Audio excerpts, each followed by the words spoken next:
2017 to have an average unemployment rate of about 4.8%, and that's important. That number is less than 5%, and 5% is what we refer to as the full unemployment rate. The last time that we were at full employment as a state was back in 2007, so 10 years ago. And so very positive news in terms of employment and unemployment. We're also going to see the depressed labor force participation rate that we've discussed in prior years.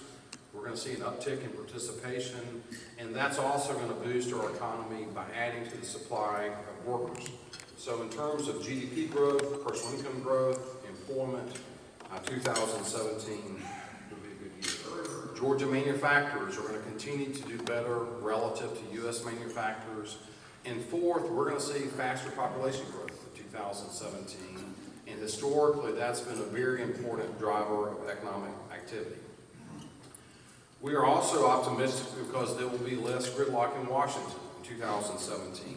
And although we sometimes joke about gridlock and the benefits of that, and we do, unless you believe that historical policies continue to work well in an evolving global environment, then gridlock typically is bad rather than good for the economy. There's an opportunity to implement policies that will impact economic activity in a positive way through tax policy reform, through regulatory relief, and spending on infrastructure that enhances productivity. Very good year. It was a good year. It was a year of balanced growth. With the labor market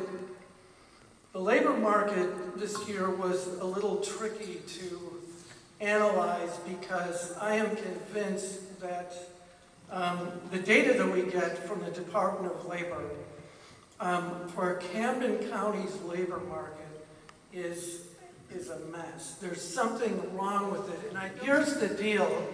Camden, over the past 20 years, has had a very stable labor market.